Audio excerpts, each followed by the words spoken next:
going to be making a really cute wheat stitch bag. This is so simple. This is simply making a rectangle in that wheat stitch, folding, doing 2 seams, making a handle, and then you have a bag. But for today, for supplies, I'm using the Hirschner's Cottage Cotton. You can use any type of cotton you like. Cotton is best, or a cotton blend, because it won't stretch as much, especially with the bag. We want to be conscious of the stretch of the yarn because we want it to hold its shape. You will also want a 4mm G hook for this project, or whatever you need to meet the gauge or the stiffness of the fabric that you like. These fasteners are great for the bag. You can put these over the top center to help close the bag. You simply stitch them on. I found these on Amazon. These are great as a little bit of an accessory to them as well. Scissors, a yarn needle to weave in those ends, and a stitch marker is always a good idea, especially if you haven't worked this stitch before. It's great to mark the first stitch of each row. That way we don't lose any of our stitch counts. Now this is super simple, so I'm going to walk you through this stitch, and then we're going to just be making a big rectangle. Now I'm going to start by showing you how to make this stitch in a smaller stitch sample. So for the pattern, I've listed 2 sizes that are possible, but I'm going to be making a smaller sample of 24 stitches. Now this can be adjusted by 2 stitches. So it's really easy to adjust the length of the start of this, but I'm going to show it in 24 stitches. So we're going to chain 25 because we'll want a turning chain. Now today on camera, I'm showing it in the blue color, which is the larger bag. And if you want to just start right into this, you can chain 163 for that bag. Now we're going to start by, we have our turning chain, and we're going to single crochet into every single stitch across. So I like to work in the back humps for this row. So you're working on the bottom of those chains, just that single strand there in the bottom humps. It leaves a great finished edge on this side.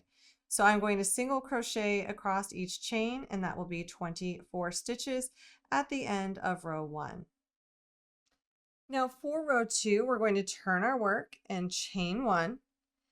And that's our turning chain that does not count as a stitch. And then we are going to be single crocheting into the back loop only of each stitch across. So only into that back loop, single crochet in each stitch across for row 2. Now that we've completed row 2, we are going to turn our work and start row 3, and row 3 and row 4 will be exactly the same. We're going to chain 1, and then single crochet into the first stitch of this row. And next we are going to skip a stitch and single crochet into the next stitch. And now we are going to be working a modified puff stitch back into that skipped stitch. So we're going to be working back into the skipped stitch with a yarn over, insert into the skipped stitch, working backwards, yarn over and pull up a loop, and pull it to the height of the first loop on your hook. Yarn over and insert the same skip stitch, yarn over and pull up a loop, pulling it to that height, and we have 5 loops on our hook.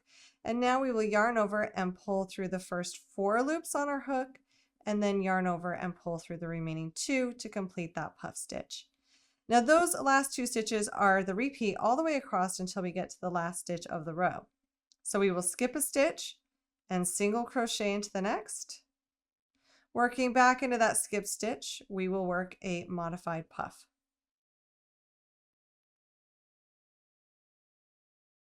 And that's going to be our repeat all the way across until we get to the last stitch of this row.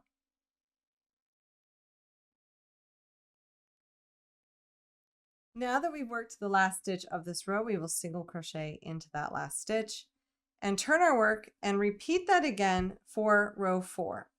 And then the 2 rows after row 4 are simply single crocheting in the back loop only. So it's a 4-row repeat where we will do 2 rows of single crochet in the back loop only, and then 2 rows of this modified puff stitch row, just like I showed you on row 3. And that's the repeat for this fabric. If you would like a more in-depth tutorial, I also have one on my blog that is completely about this wheat stitch. Now you can see this 4-row repeat works up pretty quick, and it's a really nice pattern. Now the other thing to know about this swatch that you're going to make much bigger, this is just a smaller version of it, is that even if you're off just slightly, blocking can do the trick. Or if you need to, you can also add more rows. So I would go for the stitch gauge. Make sure that your gauge is correct on the stitches, because we can always add in increments of 4 rows at a time for the height of this. So the width with the stitches is the most important, and we can kind of adjust and block that out as we get our shape going. Now, once you've gotten down to the end of this first side, you can fasten off, grab your yarn needle, weave in that end and any extra hole that might be down there at that corner. And then we're simply going to flip the bag over, attach our yarn. We can weave in this end here, and then attach our yarn and do the same thing. And sometimes it's easier on the second side to start from here and go up, but you can do it however you want. We're simply going to use that same method across. And I'm going to try to fit all of this on camera here. But after you've made your rectangle of fabric and blocked it to make sure that it's a 3-to-1 ratio, because that's how this will work, we are going to fold it. So we have not fastened off. We have not fastened off this because we're just going to use that in a second. So what we'll want to do is we'll want to take this top corner and we're going to fold it down until this corner is flat. So we're folding this edge down and meeting that edge. And that's what will happen to this corner. And then we're just going to slide it over to the other side, and we're going to take this corner and fold up and do the same type of fold. I feel like we're folding an envelope here. Now here's where the cool thing part happens. So we folded these two, and we're going to take this side here and we're going to fold it up so that it all matches right here. So this is what it looks like on both sides. So if I were to grab this and flip it over, which I'm going to do right now, that's how it's going to look on the other side as well. Let me go back to this right side where my yarn is already attached. And this is how we are going to seam it. So make sure that it's adjusted just right, that the corners up here are pointing. This is a great way to know if you need to add more to this fabric or not. And then we're just going to pin it together. So I think it's a good idea to pin together while you're seaming, or at least like start on this corner and pin it upwards to make sure that where we're going to start our seaming, we have it just right. So now I'm going to zoom in because this is too far away, and I'm going to be seaming from here all the way down to that corner on this side. Now I just want to note, while this is a 4-row repeat, notice how it will match up a little bit differently on this side than the other side. The other side has a single crochet rows together, which is totally fine. So I just want to note that you can do this as a 2-row repeat to get the measurements just right. So if you wanted the sides to match, you can add 2 more rows of the single crochet on this side, or you can do it just like this. It'll be a variation from side to side, front to back of this, but you can adjust it in increments of 2 if you want to make sure that we have that 3-to-1 ratio. Now I've rotated this upside down so it's easier for me to do these slip stitches here. And I'm going to have my yarn, notice my yarn is coming from underneath here. That's what's going to make this a little bit easier. The other thing is, if you do not want to slip stitch this with your crochet hook, you can just grab your yarn needle and whip stitch it together. You can do it either way. So you can either seam it with your yarn needle or do this surface slip stitch. So I have gone ahead and attached, and I am going to go to this side where I'm going to go through, and I like to go through the back loops. You can go through both loops, however you want to do it, of each side. Then I'll yarn over. Notice that's why the yarn is on this underside, because I'm pulling from underneath, and I'm going to pull through all the loops on the hook. It helps for me to rotate my hook a little bit on these first few. So then let me do that again. So we are going to go through one side and then the other side, yarn over from underneath, and whoop, see, this is a little bit tricky to get started. Yarn over from underneath and slip stitch those together. And I'm going to do this all the way down. It's a little bit easier when it's in my lap and not sitting away from my body on the table. And if you find this a little bit tricky to do, you can always, like I said, grab a yarn needle and just slip stitch these edges together, or join them however you like. You don't always have to work into the back loops or make this seam the same way. So it's really whatever method you're comfortable with. We're going to work those stitches together all the way down until we have worked them all the way across to the corner. Oh my goodness, I swear I had to come back on camera to show you that this is much easier than I had started with it by just simply rotating this fabric a little bit and working it at an angle that was a little bit easier. it can go smoothly. Now, before we go to the next steps of seaming, I want to take a moment and talk about the bag lining because I always get asked this question when it comes to bags is, can I line it? The answer is always yes. But for this one, it's an easier yes, because the best way to line these bags that I found, because I've done it on this shape in other variations I have, is to take a piece of fabric and do it right now. So to the inside, the wrong side of the fabric, you're simply going to cut the same style or shape of fabric, and then you can stitch it along the edges, leaving the tops open. You don't want to stitch the actual top of the edge stitches because we'll be using those to join, unless you just want to sew those together, which is fine too. But this is an easy way to line it before doing any seaming. Now, if you are a proficient seamstress and you want to do this later, you absolutely can. You can simply create this shape out of fabric, insert it into your bag, and then just sew along the top after you have seamed it. Now we're going to make the bag handle, the bag strap. Now, if you don't want to make a crochet one, you can always do a store-bought one and attach it onto it with the clips or the hardware, but I'm going to show you how to make one with your yarn. So we're going to leave a tail end for sewing it to the bag later. Create a slip knot, place that onto your hook, and then we're ready to get going. We are going to start with chaining 3.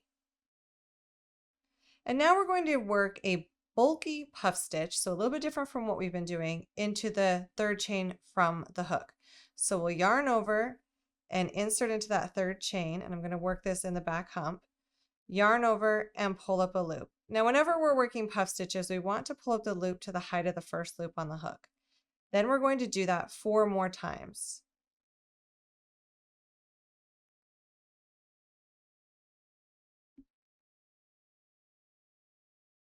This is a little bit tricky doing this first one because you don't have much to hold on to in order to do this first bulky puff stitch. I'm just kind of holding that strand down there. So we're going to pull it up as best we can. And now we have 11 loops on this hook, and we're going to yarn over and pull through the first 10. And then we have 2 left. We're going to yarn over and pull through 2.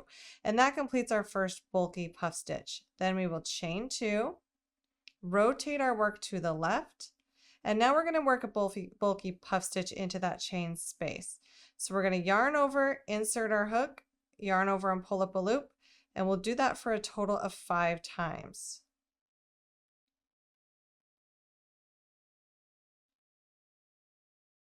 Now we're going to yarn over and pull through all the loops on the hook except for the very last one, and then yarn over and pull through 2.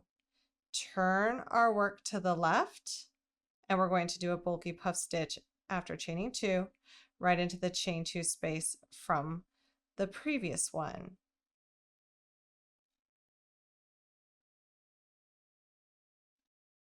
There we go. Yarn over, pull through all the loops except the last one, and then yarn over and pull through 2. Chain 2, turn your work, and repeat. And this is how we're going to make a really pretty puff stitch braid for the handle of this. And you can work this as long as you want it to be, as long or as short as you want it to be. So you can always hold it up to your bag and check and make sure that you like the length, but keep working this until you have the length that you want. And then I'll show you how to attach it to your bag, and we'll do a nice edging to this. Now that we have the bag handle complete, we're going to be attaching it to each top corner of the body of the bag. Grab your yarn needle and weave through a lot, looping around to get this really secure so that it can hold quite a bit of weight. And then weave in the ends once you've looped around a lot of times to secure the handle to the side. Next, we're going to be working on the opening of the bag. We're going to attach our yarn to the edge of the handle where we start those puff stitches, and we're going to be doing a really cool edging around them. So slip stitch to join, and the next thing we're going to do is we are going to chain 3 to work around this first puff stitch. So we're going to chain 3, and then in between the next puff stitches, we're going to do a slip stitch right in between those puff stitches. And then chain 3 again to make this nice edge alongside these puff stitches, and then slip stitch between the next set of puff stitches. It's really simple to do along the edge here. Now, once you've completed along one side of the handle, we're back to the bag body, and we're going to be working an edge along here that I absolutely love. So we're going to start by single crocheting one, and this will be a straight edge for us. So while we have a straight edge to work from right here, we won't when we come up. So we want to make it straight all the way around the top of this bag. So we're going to start by doing our straight edge stitch, which is inserting our hook into the left bar of that single crochet we just made. So we're going to insert our hook into the left bar and then right into that next stitch, pull up a loop, and then pull through the first loop on the hook, and then yarn over and pull through two. And we're going to just keep repeating that. So insert into that left bar, insert into the next stitch, yarn over and pull up a loop and pull that loop through the first loop on the hook, and then yarn over and pull through two to complete that stitch. It creates a really nice edge along any edge really, and will look great finishing off the top of this bag. Now, when you come to this point in the center, we're going to start working along an edge that's not defined, and we're just going to insert our hook right into that fabric and use the same method. So we don't have stitches to work into, so we're just going to work into the loops of the edging of this bag. Now, when you're working along this edge, you want to make sure that you're not working too many of these clean edge single crochet stitches to where it's puckering or that it's pulling tight. And when we work along that edge, we want to make sure we're not working too far down onto the fabric, just the top part of the edge. Otherwise, your stitch may show through the bottom of that left line that crosses there, but it really looks nice once you get going. Now, once you have worked your way all the way back up to these puff stitches, the puff stitch handle, if you want to just slip stitch through to the other side without fastening off your yarn, it just saves you an end to weave in. So my yarn's now underneath my work, and I've slip stitched across to the other side here, and I'll have to move my yarn here in a second. But now I can simply start doing that clean edge around this other side, and then I'll finish off lastly with working those chain stitches and slip stitches around the handle of the bag. So we'll be working all the way around, and we'll work on the opposite side of what we just did till we get back to the beginning.